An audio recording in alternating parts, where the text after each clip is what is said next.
welcome to PSGL round 11. With only 2 races to go, I have pretty much this championship in the bag. However, anything could still happen, especially with the chaotic nature of Las Vegas. By the end of our first qualifying lap, I managed to put together 130.4 as a banker, which is provisionally P1. Only momentarily because one of my championship rivals takes it away and I invalidate my second run, which is not ideal. So I'm gonna have to head back into the pits and bolt on a fresh set of softs. And by the end of my third lap, onto the main straight, we have about 1.5 tenths of improvement. But I invalidate this one as well. Not ideal. Very not ideal. Come on! Luckily, I still have a set of softs left, so we're gonna jump into the final lap of the session, our final opportunity to improve. Are we going to seize it, or are we gonna let it go? Out of turn 1, a little too hasty on the throttle, and I lose the back end, which is going to compromise my exit. However, I do gain some time onto the straight, which goes to show how good my entry into that corner was. However, here comes Sector 2, starting with a long, heavy braking zone and a fast right-hander where it's really easy to invalidate. Now I'm gonna have to stay close to the inside, but wash wide so that I can open up this next corner, managing to hit both curbs beautifully, utilize the brakes just a little, and use the engine braking to rotate the car, and that is going to be a 1/10.5 of improvement. We're about to get to the end of Sector 2 now, and there's one super important corner that I need to nail because it is going to determine our time gain down the entire straight, and I hit the curb beautifully. That is going to be almost 3/10 gain compared to my banker lap. You can see me take a couple of glances at the delta at the top right, and if you ever done a qualifying session yourself in a very high pressure environment, then you know that when you have such a big improvement, the pressure is on, with a few corners left to negotiate. In a very heavy braking zone, brake right before the 100-meter board, use the curb to rotate, and back on the throttle. It is going to be 3/10 in the green coming across the line. We're going to stay in hot lap mode until the end so that we don't run out of ERS, just barely, and it is going to be 130.154 as my final lap. But my championship rival has not yet finished his lap, and he's about to cross the line now, and it is going to be pole position for him, which knocks me back down to P2. But honestly, I'll take it, because as you know, I do not need to win today's race in order to win the championship. Into the main race, I decided to go for the mediums. But that's gonna have to wait because we have 5 lights on, and away we go. Off the line, we get a much better start because of the softer compound of tires. And I managed to inch ahead just barely, but I get a little moment, still getting used to the heavy fuel load and the reduced grip from race conditions. But I still managed to inch ahead, and I didn't plan on using my battery too much, but seeing how everybody was using their overtake like crazy, I decided to blast mine as well. Truck's position is not too important as long as you are P1 or P2, but you want to maintain those positions. And that is going to be my plan right up until my pit window opens.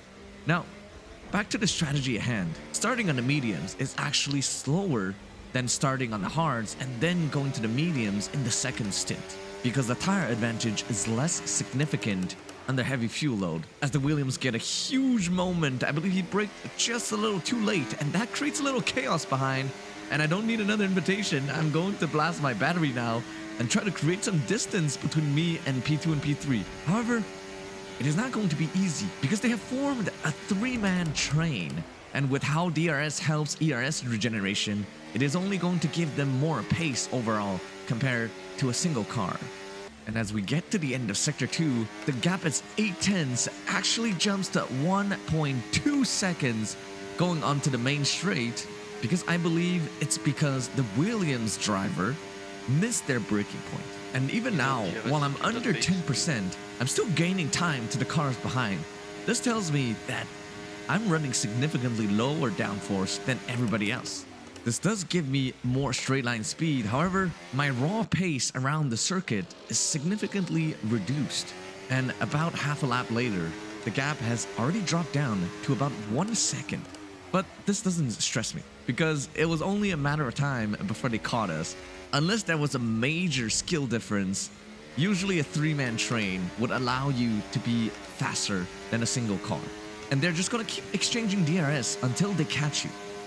So I'm going to start saving a little bit of battery because I do not want 3 cars to just blast past me once they catch on to me. Almost losing my life there as I got onto the main straight. And even though he had DRS, with the top seat advantage we had, we still managed to pull a 1/10 gap to him. And there's a huge moment behind us, either a 2 wide or 3 wide moment. And that just gave me more breathing room. However, I knew the mediums would degrade much faster than hards. So once again, it was only a matter of time before they catch up to me. And by lap 5, they're already back within my DRS. And with a single DRS straight, P2 is going to gain more than 3/10 to my car. And my chances for a race win were dwindling by the minute. Because in case you didn't know this, if you start on a softer compound and the hard runner is managing to keep up with you, they are going to destroy you in the second stint if you don't manage to pull away in the first stint. And this is what's kind of happening right now. And the only way for this race to go my way now is if there's an early safety car. But I'm not a quitter. So I thought, you know what? I'm just going to stay in the train for the first stint, try to prolong it a little if I can, and I'm going to try to make something happen in the second stint. But wait a minute, there's a rocket ship coming up, the Alpine car behind, and he's coming in fast. Almost taking out the Williams driver. But this does mean he's made us lose precious time to the leader. And we're both on the mediums. Remember, the hards are only going to get faster and faster from here. And he just made both of us lose DRS to the leader. Man, what the hell are you thinking? And I do not want to stay behind him any longer. So I'm going to use all of my ERS here to get past because I know I am faster in the middle sector. And I'm going to push to the absolute limit because there's only a few corners to go before we reach the main straight where the DRS is going to decide the outcome of the race right here, right now. It is going to be a 9/10 gap as I drive past the curb, but I'm out of ERS, so I'm out of the extra 160 horsepower that I gained from the overtake button. But it appears that my championship rival has more ERS saved up, so now he's just gonna drive away into the sunset. And about 3 laps later, the gap has already widened up to 3.3 seconds. And the Alpine car behind has boxed for new hards because he has fallen out of DRS. So I'm gonna do the same thing. I'm going to push on this lap and box for the hards because I do not want to get overtaken on track by the Alpine again. And on pit exit, I'm going to come out right in front of the Alpine car with slightly colder tires. So this means he's managed to close the gap to me with the pit stop he just made. It was a successful undercut for him. However, I'm concerned that we are not going to be fast enough because the Williams driver is going to be much faster once he boxes from the hards to the mediums. And it is crucial that I make up time right now as much as possible while he is out on track on old hards. But he's not looking to be very fast. As you can see, my ERS levels are almost full, and yet I'm still right on his gearbox. So I cannot wait any longer. I have to get past. Even though I would have loved to work with him, if I slow down to keep him inside my DRS, it is only going to slow us down in the middle sector. Jumping into lap 13, I get my first warning, but also the Alpine has a huge moment in the middle sector. Good thing I did not stay behind him. Now I'm not going to wait for any other invitation. I'm going to go straight on the attack. I managed to break out of the 1 second window to the Alpine, and I'm making good time. I'm slowly catching up to my championship rival. And just a lap later, I've managed to pull a 1.5 second gap to the Alpine and gained close to 2 seconds to Mike. However, as I drive past the pit straight into turn 1, disaster strikes.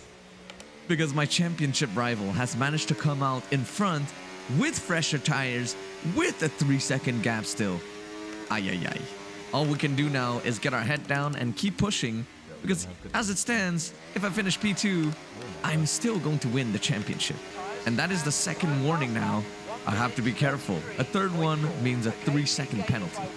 And I was thinking to myself right here, wouldn't it be funny if a safety car came out right here, right now. With everybody on a fresh set, we're now back to square one and on equal playing field. That's the most important part. There's no tire offset anymore. And on lap 21, the safety car comes in. It is going to be 4 full laps of racing. And Mike and I are the only ones on the medium tires. Most people decided to opt for the softs, but in my humble opinion, the mediums are much better race tires than the softs. Because after about 1 lap, softs would already have about 10% tire wear. And you do not want to have high tire wear around Las Vegas. Before DRS activation, it's all about staying within that 1 second window, and I managed to do just that. And the soft runners behind are not really gaining that much to us. The softs are not giving them that much of an edge over the mediums. This is good news. However, if there's one thing that I hate about F1 24, is how it's going to come down to DRS chicken every single time. And the games are going to start as early as lap 24. And knowing when to pass and when to let people go will determine the outcome of this race. Even though the championship is pretty much in the bag already, I still wanted to win on track. And look at the cheeky little bastard going into harvesting mode as to let me pass so that he can get DRS on the last lap. However, we're not alone on track anymore. There's a Sauber. Even though he has a 10-second penalty, there is a Sauber that is now fighting for the podium as well. And this forced Mike to use a lot of ERS, I bet, so that he can stay in P2. Because P2 is where you want to be before you start the final lap. And I have a pretty healthy amount of battery. My tires are still fresh. It's all about maintaining the lead and managing the battery to perfection. Into turn 1, I actually lift a little coming out of the exit because I want to bunch up the cars behind to create as much chaos as possible, or maybe to force Mike to go for a move on this DRS straight where he doesn't want to. And you can see the effect of DRS on the top speed of the car.